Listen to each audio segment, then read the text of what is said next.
After installing our database engine, we are now ready to create our database and tables. So if you have chosen WAMP or XAMPP, we can access the PHP MyAdmin of this database server or web server, okay, so that we can now create database and tables. So in this video, we're going to create database and tables. So in our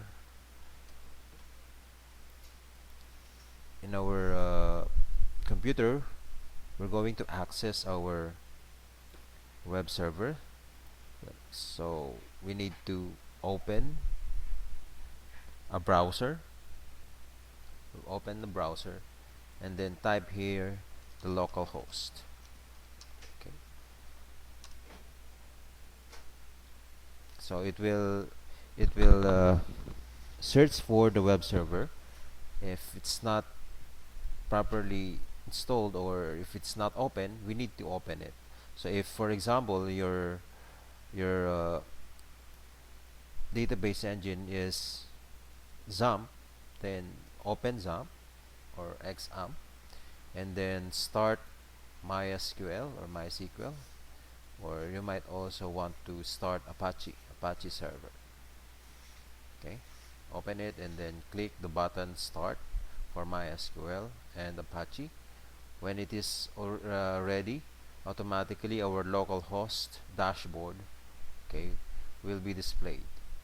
Okay, so in the menu, we can choose PHP MyAdmin here. Okay, click it and it will show the database management the of PHP MyAdmin. So in here we can now see several databases here. So these are the databases. Okay, and these are the links of commands which we can use in creating and managing our database. So first we are going to create a database. So click on the database link here or command, and then the interface will ask us what are we going to create. So we need to supply on the create database input box the name of our database. Okay, for example, the name of our database is, okay, Escuela DB.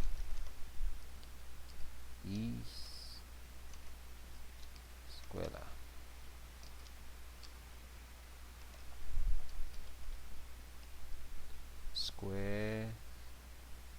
Escuela. So this is the name of our database, and then click create. So remember the name of our database, Escuela or Escuela. Okay, and then the interface would ask us to create a table for that particular database. So if you can see at the top most part of our screen, we can see the database here is the database selected is Escuela. Okay, so we can now create a table for this particular database. So for example, we're going to create a table which is called persons. Okay, so we're going to make use of this table in saving or storing later on information about persons, okay, related to school or escuela.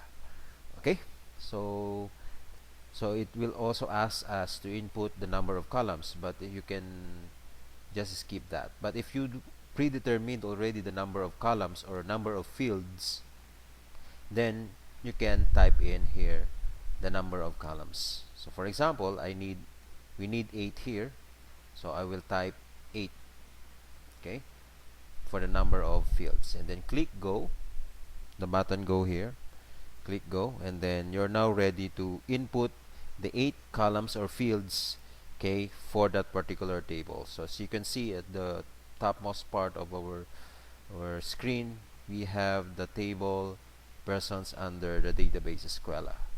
Okay, so now let's begin creating our fields. Okay, so the first field will be person ID. So this will be a primary key, okay, of the table. So I will assign this as medium int. So this should be uh, auto increment, so it will be a primary key. Okay, and then I will use unsigned. Okay, on the attributes I will use unsigned medium int, so that it will not record any negative numbers, medium integers. Okay, so it will be unsigned. Okay, the next field will be the surname of the person. So the data type for this one is character or varchar. So it's on your choice if you want to use varchar or char. So for me, I'm going to make use of char. So there's a very big difference between using char and varchar. So the varchar character or type or data type, okay, will eat all your memory, okay, because it has a bigger capacity or bigger density in our storage. Okay, I will use character, and then the length, okay, I assign 25. Okay, and then the first name or given name, so I will use first name. Okay, so I will use car 25, and then middle name, so I will use car 25, and then we need also extension name, like for example junior, the third, the fourth, senior, like okay, so we need to also store extension name or name extension. So I will name it name X. So this is character, okay, in length of 5, and then this can be nullable, okay, because not all person has name extension. Okay, and so I check this null part here, so to make it nullable. Okay, so and in the next field is birth date. Okay, so this the data type of this is date. Okay, I will choose date, and then next is sex. So we will store here a character, okay, character F or M to stand for male and female. So I will use one, and then the default, okay, we can assign default value for this one. For example, the default will be F or M, so I will use M, okay, as the default male. Okay, so if the user forgot to input something on this field, so automatically M value will be stored in this particular field. Okay, so and then we have civil status. Okay, civil status or status. So the highest number is separated. So we have 9 characters. So I will assign 9. So in the civil status, we have single, married, separated, and widow. Okay. So these are our field in under persons table. So after entering all the needed fields, you can now click on the save button, or you can preview the SQL.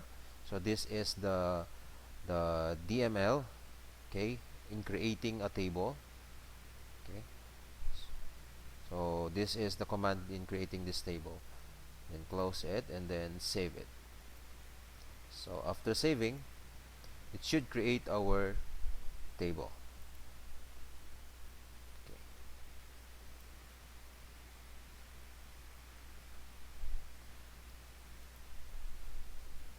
Yeah, there you go.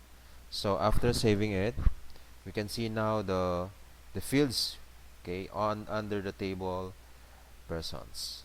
So this is how we can create database and table. So after having this, we are now ready to input data.